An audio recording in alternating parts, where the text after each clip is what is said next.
Use too much for a negative amount and very much for a positive amount.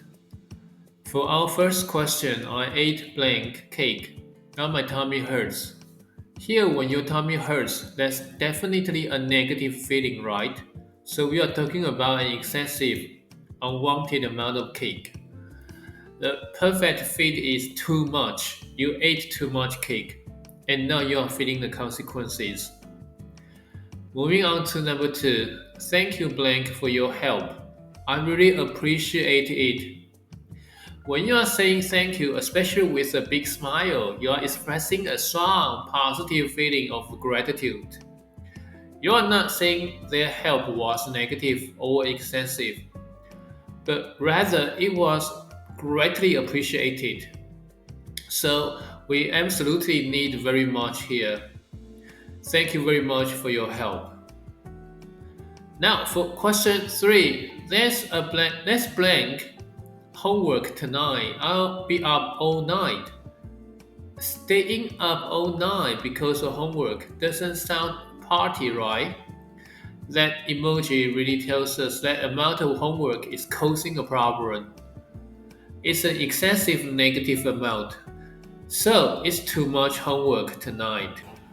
Let's look at number four. I enjoy reading blank. It's my favorite hobby.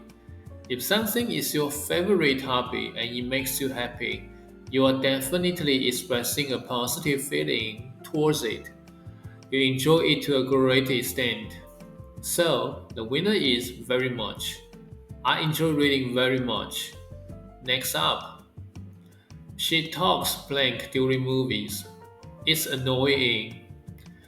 Oh, the classic movie talker. When someone is talking during a movie and is annoying with an angry emoji, that's a clear sign that their talking is an excessive amount and is causing a negative reaction. So she talks too much during movies. Question 6. I like this song blank. Let's play it again. When you love a song so much, you want to play again, and you are using I believe, a love emoji. You are feeling a strong positive appreciation.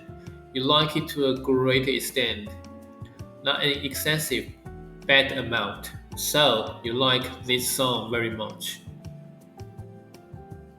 Okay, remember too much means there is a negative excess, and very much means there is a positive great amount. Now, your turn. Try to solve the remaining questions on your own. You can pause the video here and give it a shot. I'll show you the answers in a moment, so you can check your work. Before we get to those answers, if you found this lesson helpful, please like this video and subscribe to my channel. It really helps Nelson, a real person, not AI, create more fun and engaging lessons for you. Seriously, I work hard on this, so your support means very much to me. I'll see you next time. Bye.